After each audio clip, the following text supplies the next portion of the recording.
ошончо элди кыйнап ал жака бул жака алып барып операция кылдырбай ушундай нерселерди Кыргызстанда жасашыбыз керек. Кыргыз ишкерлерине арзан баада кредит беребиз. Президентибиздин бул айткан сөзү абдан жакшы. Буну аягына чейин талап кылышыбыз керек. Азыр Анталияда 65 000 квартира чет өтөт. Кыргызстандан пахтаны алып келгенбиз, сатканбыз. Бирок азыр дүйнөдө абдан чоң конкуренция. Мындай эсеп менен 16 миллиард доллар туризмден келет. Компаниянын ачылышы 3 күн же 4 күн. Бул жерде бал жетпейт.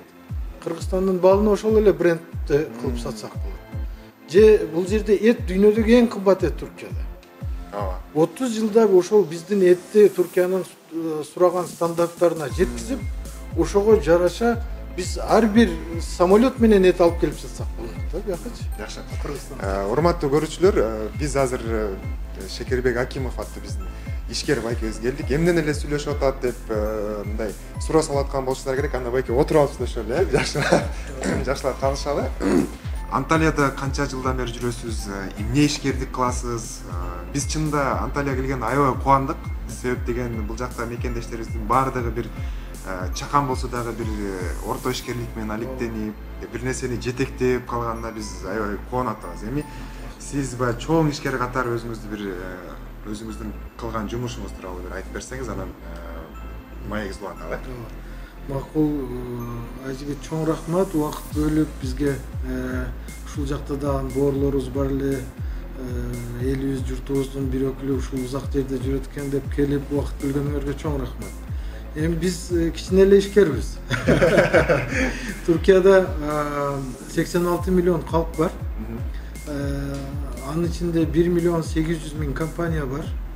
Бул компаниялардын 50-60% орто анан чакан. Мындай Түркия экономикасынын бел сөөгү дейби, баягы несущие орто анан чакан бизнес да. Ар бир 5 чоң кишиден бирөө предприниматель.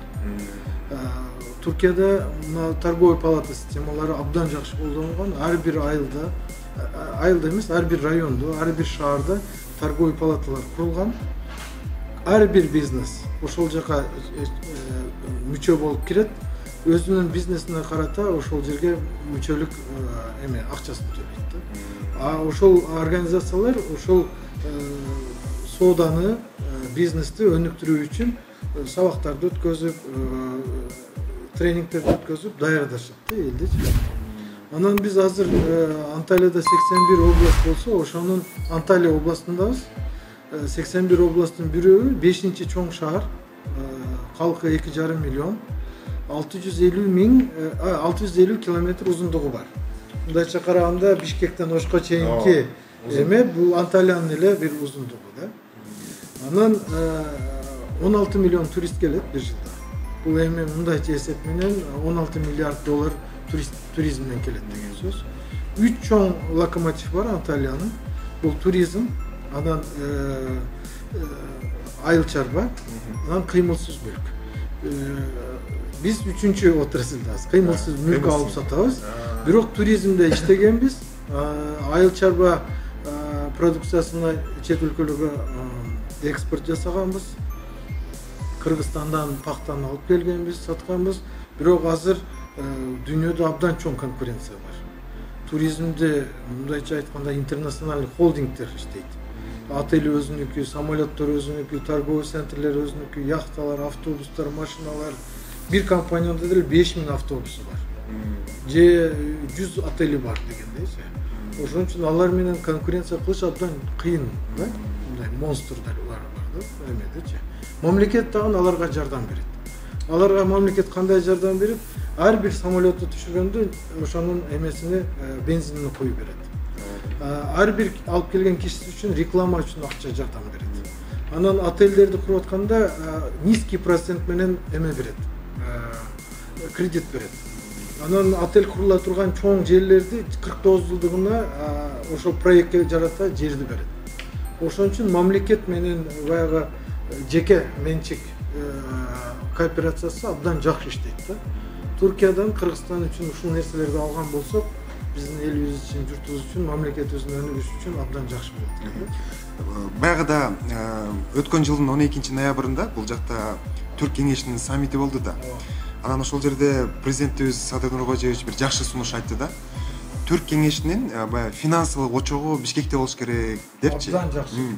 Анан ушул жерден сиз ишкер катары эмнени толуктай аласыз? Биз ошол жерге финансылык очогун Бишкекке кыла турган болсок, бизге кандай пайда болот? Анан биз аны кантип ошол жерге мындай уюштура алабыз? Президентибиздин бул айткан сөзү абдан жакшы. Буну аягына чейин талап кылышыбыз керек. Эмнеге дегенде Түрк кеңешинде азыр ошол 5-6 республика болгон болсо, анын эң чоң локомотив экономикасы Турция. Bunun bir yıllık tavır обороту 1 trilyon dolarга жақын, dünyadagi 16-cı ekonomikada. Biz eğer finansal center'de Kırgızstan'a kurgan bolsok, Kırgız işgirlerine arzan bağda kredit bere alabız. Misal üçün Kırgızstan'da Teplitsa biznesine önüktürü üçün bardıq ыңгайчылыктар бар да, мүмкүнчүлүктөр бар. Анан сатууга дагы Сибирге чейин, Новосибирск, Барнаул ошол жактарга чейин жаз кыш биз помидор, огурцты чыгарсак болот. Андан тышкары кымбат баалуу продукцияларды чыгарган болсок, малина, клубника, аны биз Кытайга эле сатканга дагы мүмкүнчүлүктөр бар да. Бирок биздин эл теплица курууга акча таба албайт. 1 квадратный метр теплицанын себестоимости $100. Эгер абдан жакшы теплица курам десем, $150-200 чейин да. Bir teplitsa жакшы иштеш үчүн эң аз 4 гектар болуш керек. Бул дагы эмне деген сөз? 4 миллиондон 6 миллион долларга чейин бир инвестиция керек. Бирок ошол 4 миллиондук, 6 миллиондук инвестицияны бир киши жасаган болсо, ал күнүнө бир фурадан товар чыгарылат да. Ошол айылдарда жүргөн, иш таба албай жүргөндөр, же чет өлкөгө барып өзүнүн үй бүлөсүнөн, бала чакасынан карыган ата-энесинен узакта жүргөндөр өзүнүн мамлекетинде иштеп мүмкүнчүлүк болот эле да. Эми Шеркен мырза айтсаңыз, Анталия мисалы деңиздин жээгинде жайгашкан, биздин ысык көл деле ошонун боюнда. Сиз азыр өзүңүздүн багытыңыздагы бизнести мындай салыштырмалуу айтып берсеңиз, сиз бул жакта кыймылсыз мүлк менен иш кылат экенсиз. Мамлекет, Түркия мамлекети ишкерлерге кандай колдоо көргөзөт? Биздикилер кандай колдоо көргөзсө, ишкерлер ушул Түркиядагыдай кылып бизнес өнүктүрүп кете алат? Биринчиден, туризмди өнүктүрүү жөнүндө сөз айткан болсок, туризм бул мамлекеттик политика. Буну частный сектордагы эң бай холдинг эле жасай албайт. Мамлекет бул программаны жасап, жардам бермейинче эчтеке болбойт. Эмнеге дегенде, частный компания автобандарды ысык көлгө чейин кура албайт. Частный компания очистной сооруженияларды миллиард долларда кете турганды кура албайт. Частный компания 100 миллион долларга аэропорт кура албайт. Частный компания 100 миллион долларга самолет ала албайт. Частный компания максимум эмне кылат? 5 жылдыздуу отель курат. Высококлассный ресторан курат. Анан аларды алып сатуу үчүн автобус, машина алат дегендейчи. Ошон үчүн бул жерде мамлекеттин кыла турган иштери, частный сектордун кыла турган иштери так бөлүнүш керек. Анын сроктору белгилениш керек. Дүйнө туризм организациясы бар. Ал жерлерден жардам алсак болот. Бирок аларды реально ошол жерге колдоно тургандай кылып алышыбыз керек да. Азыр ысык көлдө мени өкүндүргөн нерселер бар, канализациялар иштебейт. Эң ыйык, мисалы үчүн көп ысык көл дейт, биз ыйык көл деп айткан кыргыздар ал жерде. Ыйык көлүбүздү кирилетип жатабыз да. Ошонун эң кыска убакта биз өзүбүздүн жаратылышты, табиятты коргоп, анын үчүн дагы баягы инфраструктурный инвестициялар жасаш керек. Аны мамлекет жасаш керек, кыска убакта жасаш керек. Анан тез жасаш керек. Эми биздин мамлекет Түркиянын мисалы ошол бул жактан мисал алып же болбосо ушул жакты карап дейбизби? Сиздерге Түркия мамлекети мисалы кандай шарттар түзүп берип атат? Биздин мамлекеттеги ишкерлер кандай шарттар түзүп бериш керек? Ушул кыймылсыз мүлк боюнчабы же чакан ишкерлик боюнчабы? Бул жакта менин азыр сүйлөшкөндөрүм боюнча Кыргызстанда жөндөн жөн эле текшерүүлөр, ал адамдардын бир ишке концентрация болушуна кыйынчылыктар түзүлөт дейт. Түркияда мындай жөндөн жөн эле келип эркин сенин убактыңды алып текшертип же сага баягындай бир проблема создавать этейин деген нерсе жок бул жердечи. Компаниянын ачылышы 3 күн же 4 күн. ооба 3 бирок жабылышы кыйын, текшерүүлөр болот жабылардачы, бир жерлерге карыз болбосун деп. Андан кийин бул жерде мисалы үчүн айыл чарба продукциясын чет өлкөгө чыгарсаң, сага ар бир тоннасы үчүн субсидия берет. Мисалы үчүн 1000 тонна апельсин сатсаң, ар бир тоннасына ар жылы мамлекет өзү белгилейт, $50, $60 сага жардам берет. 1000 тонна берсең, сага $50,000 мамлекет сага жардам берет. Чет өлкөгө барып, ошол жерде склад алсаң, ошол төлөгөн складдын арендасын жарымын мамлекет төлөйт. Туркиянын товарларын алып чет өлкөдө выставкага барган болсоң, ошол таанытуу үчүн, реклама үчүн кеткен акчанын жарымын мамлекет төлөйт. Ошондуктан бул жакта ал программалар көп эмелер бар да. Эми бизде азыр айтышы мүмкүн, эми Туркия менен бизди салыштырышыбыз кыйын, биз кичине мамлекетпиз, андайбыз, мындайбыз депчи, эми себеп таба берсең табыла берет да. Бирок анын бардыгын кыла албасак дагы жарымын кылып жеңилдетүүчү иштерди кылышыбыз керек да. Мен эме Турциянын товар оборотуну $1 триллион жакын деп айтам. Ооба. Ошол ушундай өнөктөш, тууган, каны бир, жаны бир элден бир 5 миллиард, 6 миллиарддык инвестиция алып келиш оңой эле нерсе болуш керек эле дейм да. 5 миллиардерди алып барсак 1 миллиарддан. Ошол деле Кыргызстанга алып келсе болот да. Анан аны дагы баягындай акыркы эмедеги эмес, уровендеги эмес. Именно электричество чыгара турган, башка экономикаларга локомотив боло турган да. Мисалы үчүн ошол эле мал чарбачылыгын баштаткан болсок, анын колбаса кылынышы, котлет кылынышы, чет өлкөгө упаковка кылынып, баягы бренд болуп чыгарылышы. Сырьёдон брендке өткөзө турганчы. Мисалы да, бизде расмий түрдө Кыргызстан менен Түркиянын соода сатыгы $1 миллиард тегерегинде айланып атат деп план коюп атышат да, максат коюп атышат. Эми биз андан дагы көбүрөөк кылсак болот деп атасыз. Ошого эмне тоскоол болот деп ойлойсуз? Тоскоол биздин ошол жолду ачуучу, ошол иштерди ачканга жолду айтып түшүндүрө турган мамлекеттик структуралар дагы активдүү иштеш керек. Анан Кыргызстанды жакшыраак таанытыш керек. Азыр Кудайга шүгүр, Кыргызстан менен Турциянын ортосунда самолет боюнча карым катнаш эң тыгыз байланышта.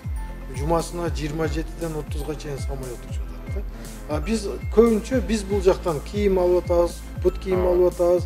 Баягы биз потребительский сознаниеда болуп атабыз да. Биздин мисалы үчүн Туркияда дүйнөдө эң көп өрүк турса да чыгат. Бирок ошого карабастан биздин өрүктүн даамы жок бул жердечи. Баягы Баткендин ташыга какталып өскөн эменчи, анын даамы башка. Бул жерде Туркиянын өрүгү мисалы үчүн $5 болсо килограммы, Кыргызстандыкын $10 сатсак болот да, мындайча айткандачы.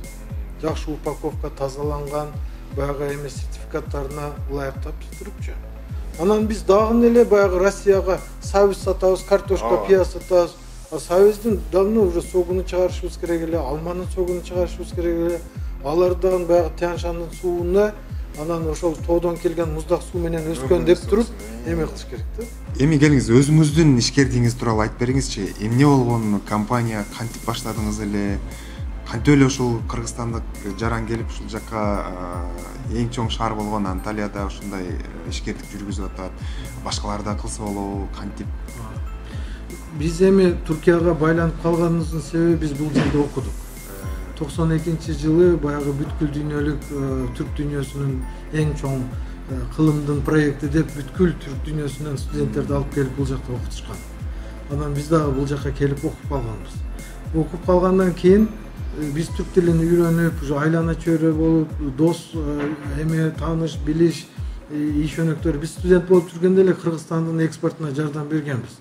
Кыргызстандан бул жака жүн алып келдирип,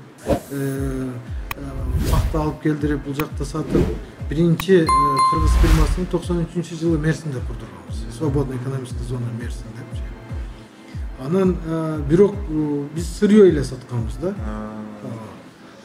Бул жерде иштеп калышыбыз, мен окууду бүтүргөндөн кийин бул жерде бир күн дагы калам деген оюм болгон эмес. Дипломду алган күнү Кыргызстанга барып иштеймин депчи. Азыр дагы Кыргызстан дегенде баягы ой толгообуз, жүрөгүбүз башкача да. Анан окууду бүтүрүп дипломду алып бардым Кыргызстанга. Бир канча депутаттар менен сүйлөштүм, бир канча министрлер менен сүйлөштүм. Ушул отрасльды алайын, мына жерге иш кылайын деп. Анан баягы баардыгы только ради чувств дегендей. Анан ооба, эми жаштык экенбиз, андай нерселерди билбей, түшүнбөй, анан өзүбүзчө бир аз жаштыктан тарынып, анан түрктөр болсо чалып тынбай эле Шерикбей кел, отель сеники, фирма сеники, сен иштет, сен кара деп 3 ай 4 ай анан жөн эле жүрүп кийин кайтышка туура келип калган да. Эч качан мындай болот деп ойлогон эмеспиз. Эми турмуш ушундай кылып насипти бул жака бериптир да. Бул жерде биз фирманы курганга 19 жыл болду. Биз туризм менен заниматься кылдык, импорт, экспорт менен заниматься кылдык. Азыр болсо специализациябыз ошол именно кыймылсыз мүлк. Азыр Анталияда 65 000 квартира чет өлкөлүктөргө сатылган. Бул эмне деген сөз? Ортоломой баа менен эле 6,5-7 миллиард доллар иностранный инвестиция квартираларга келген. Бул квартираны алгандан кийин ал жерге моющий стиральный машина алат, посудомоечный машина алат, холодильник алат, телевизор алат, машина алат, пердесин тагат, мебелин алат депчи.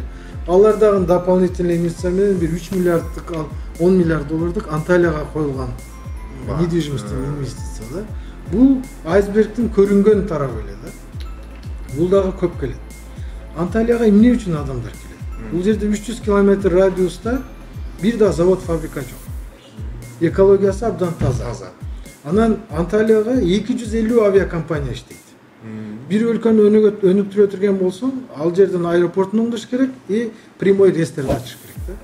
Мисалы үчүн азыр Бишкектен отурсаң 3 саат 4 саатта бул жакта. Москвадан 3 саатта бул жактасың, Берлинден 3 саатта буяктасың. Анан бул жерде географический расположение. Африкадан дагы 3 саатта бул жердесиң. Дубайдан дагы 3 саатта бул жактасың. Мындай ортодо да. Эң баягы чоң инвестициялар ошол очистной сооружение. Бир тамчы канализационный суу деңизге кирбейт. Небереңди алып келесиңби, балаңды алып келесиңби, сен үчүн эң кымбат адамды коркпой ошол деңизге киргизип, сууга чөмүлүп, күнгө күйүп дегендей ошондой.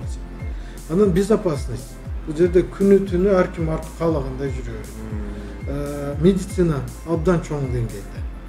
Бир жылда 250 000 киши Анталияга леченияга келет. Бул тишинеден баштап, чач эктиргенден, арактагандан, онкологиядан, трансплантация костного мозга дегенге чейин келет. Кыргызстандан эле 250-300 үй бүлө трансплантация почкага келет. Биздин кыргызстандыктар Анталияга 5-6 миллион доллар операцияга эле ташташат. Ошон үчүн биздеги медицина, министерстволор ушундай Кыргызстандагы эң керектүү мына почка боюнча ошол больницаларды давно куруп коюшубуз керек эле да 30 жылдачы. Ушунча элди кыйнап ал жака бул жака алып барып операция кылдырбай, ушундай нерселерди Кыргызстанда жасашыбыз керек эле да. Эми мына Кыргызстанда октябрь окуяларынан кийин стабилдүүлүк орун алды. Анан Кыргызстандын менен Түркиянын баягы алака катышы жаңы деңгээлге чыкты деген сөздөр болуп атпайбы? Эми мындан аркысын кандай үмүт артсак болот? Ошол эле медицина тармагы боюнча биз аппараттарды алып барып ал жака ачсак болобу? Түркия менен Кыргызстанга ишкердик жүргүзүү үчүн мындай мурдагыдай тоскоолдуктар алынганбы же мурда эле жокпу эле ал? Эгер ал жок болсо бизге азыр эмне тоскоол болот? Эми Түркияда иш кылганга эч кандай тоскоолдук жок.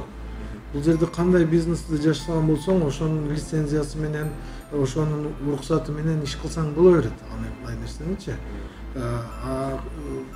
Кыргызстанда эми биз биринчиден образованияны эл агартууду оңдошубуз керек да.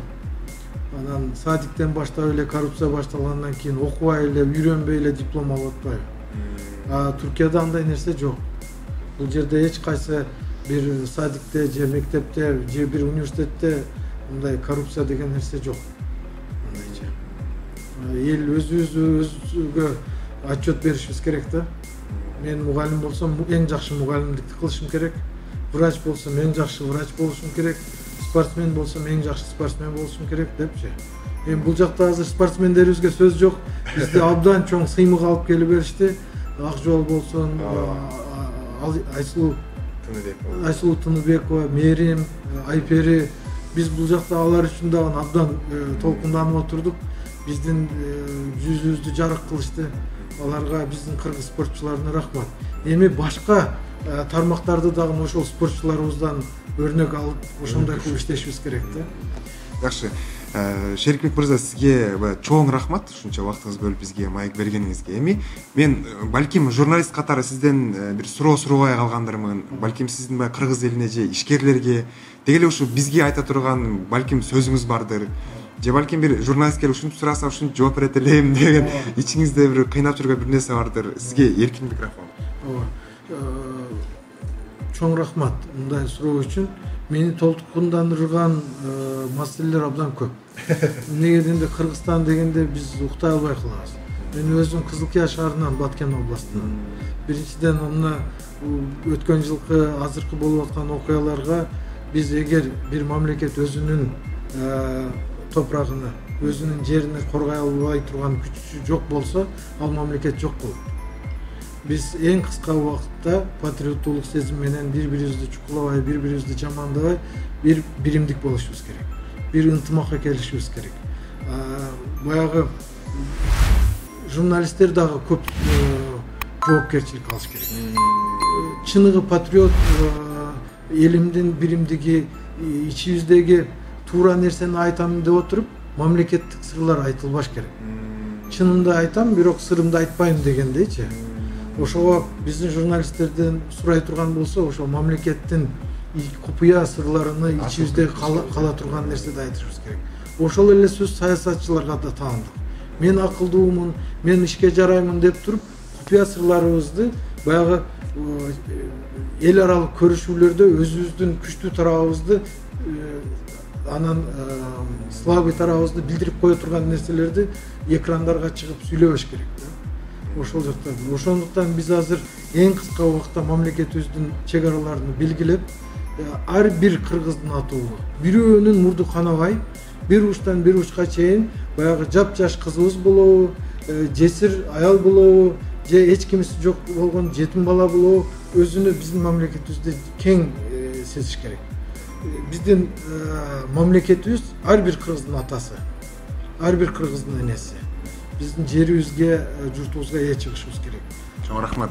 Шерикбек мырза, ошо омоктуу ойлоруңузду ортого салып, биздин экономикабыздан баштап адамдык сыпатыбызга чейин баягы кабатыр болуп өсүп өнүксөк деп жүрөт экенсиз. Сизге ийгилик каалайбыз. Маегиңиз үчүн чоң рахмат. Бар болуңуз.